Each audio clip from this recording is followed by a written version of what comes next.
YS గారితో మంచి అనుబంధం ఉండేది కదా కాంగ్రెస్. అంటే మీరు నియోజకవర్గం గురించి ఏది అడిగినా తను కాదనకపోయేవారని. ఎస్, ఏదైనా కూడా ఎస్ అని అంటున్నా కానీ లేదు అనే మాట అసలు రాజశేఖర రెడ్డి గారి నోటి నుంచి రాలేదు ఎప్పుడు. మీరు వెళ్ళేటప్పుడు ఏంటంటే మేము లెటర్స్ టైప్ చేసేది కాదు, నేనే స్వయంగా రాసుకుంటూ వెళ్ళేదన్నమాట. సో రాజశేఖర రెడ్డి అన్న టైం ఇచ్చిండు అంటే ఒక సీఎం గా మరి ముందు రోజు నుంచి ప్లాన్ చేస్తుండే ఏమేమి రాసుకోవాలా, కాన్ఫరెన్స్ లో ఏం వర్క్స్ అడిగినరు, ఏమి తీసుకెళ్తే శాంక్షన్ చేయగలుగుతామని చెప్పేసి అన్ని రాసేది. ఒక్కొక్కసారి ఎంత అవుతుండే 15-20 లెటర్స్ అయిపోతుంది.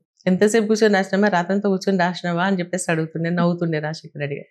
కానీ ఏది కానీ నో అనేదే ఉండకపోతుండే, అన్నిటిపైన సైన్ చేసేసి పుట్టప్ అనో శాంక్షన్ అనో అట్లా రాసి పంపించేది. సో ఆ పేపర్స్ తీసుకొని మళ్ళీ మేము ఆఫీస్లో చుట్టూ తిరుగుకుంటే శాంక్షన్ చేయించుకునేది. ఆ తర్వాత రాజశేఖర్ రెడ్డి గారు 2009 ఆ టైంలో ఆయన మరణము అసలు పార్టీకి పెద్ద దెబ్బ, మీలాంటి ఆత్మీయులకి కానీ అభిమానులకి కానీ చాలా. అప్పటికే మీరు ఫ్యామిలీలో ఒక విషాదం ఎదుర్కొని ఉన్నారు.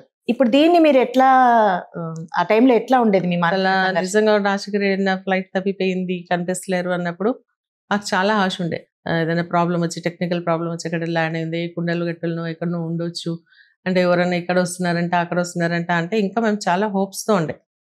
కానీ ఎప్పుడైతే లేరు అని తెలిసిన తర్వాత అసలు ఇంకా తట్టుకోలేకపోయినా. నిజంగా కూడా మా సొంత ఫాదర్ చనిపోతే ఎట్లా ఉంటుందో ఆ ఫీలింగ్ ఉండే. ఎందుకంటే నన్ను అట్లా చూసేదన్న కూడా ఎప్పుడు కూడా నెత్తి మీద చేపెట్టి ఆస్వాదించేది.